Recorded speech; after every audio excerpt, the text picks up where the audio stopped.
Parce que le soir, quand elle rentre chez elle, elle se retrouve seule dans son appartement parisien. C'est bien triste, parce que là, c'est là que je me rends compte que j'ai besoin de quelqu'un, parce que moi, j'ai besoin d'avoir quelqu'un avec qui parler.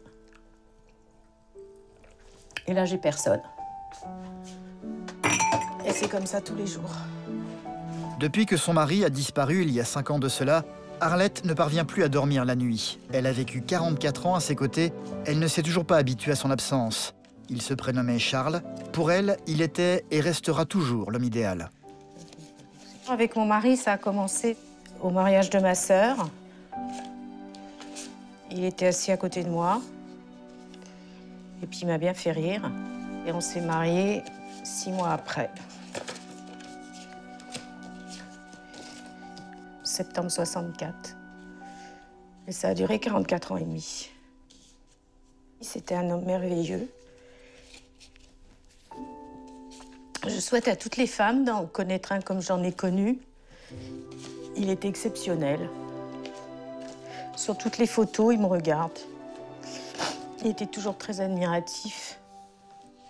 Il cédait à tous mes caprices, ça, c'est pas désagréable. Et ça, c'est parce qu'il m'aimait. On s'est jamais disputé. Tout ce que je faisais, c'était bien. Tout ce qu'il faisait, c'était bien. Et j'aurais bien voulu que ça continue encore un peu. Il disait toujours, c'est moi qui t'ai tout appris. Si tu es comme tu es, c'est grâce à moi. Et puis maintenant qu'il est parti, faut que je me débrouille. Et puis que je fasse tout ce qu'il faisait. Et c'est pas toujours évident parce qu'on vivait jamais l'un sans l'autre. Maintenant que l'autre est parti, l'un, il faut qu'il continue à vivre. Il n'y a pas de 3 solutions. Ou on se supprime, ou on continue. J'ai décidé de continuer. Pendant 3 ans, je faisais rien. Et puis maintenant, je me suis dit que il faut que je pense un peu à moi.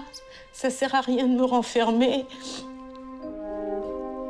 C'est pour fuir cette tristesse et ce mal de vivre qu'Arlette a décidé de se lancer dans la comédie.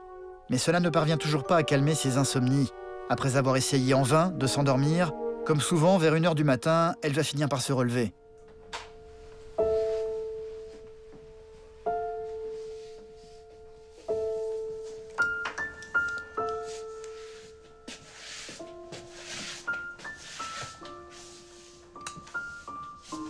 Il est 1h10, comme d'hab. Il n'y a rien de changé. De toute façon, je ne dors plus depuis 5 ans. La seule explication que j'ai trouvée, c'est depuis que je suis seule. Parce que quand on était là tous les deux, jamais je me serais levée à cette heure-ci. On se levait à cette heure tapante. D'abord, il aimait surtout pas que je me lève avant lui. Il fallait qu'il se lève avant moi.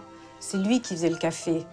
Quand il est parti, je savais même pas faire le café. Je mettais l'eau où on met le filtre. Je savais pas faire le café. Maintenant, je suis obligée de le faire. Et je pense que c'est ça. C'est son absence qui fait que je suis devenue insomniaque et que je ne peux dormir que 2-3 heures par nuit. Et depuis quelque temps, quand elle ne parvient pas à dormir, Arlette s'est trouvée une nouvelle activité. Je vais sur l'ordinateur et puis j'envoie des mails. Les gens ne comprennent pas qu'ils reçoivent des mails à 1 h du matin. Elle va donc aller s'installer devant son ordinateur avec lequel elle a pu faire connaissance avec tout un tas d'inconnus. Je vais surtout sur les réseaux sociaux et parfois je vois qu'il y a des gens comme moi, donc on se parle. Il y a une case, chercher des nouveaux amis. Donc quand je vois quelqu'un qui me plaît, je lui demande s'il veut être ami. Et puis parfois j'ai la surprise qu'on me réponde oui et ça fait un ami de plus. J'ai 450 amis, je les connais pas, mais j'ai l'impression que je suis moins seule.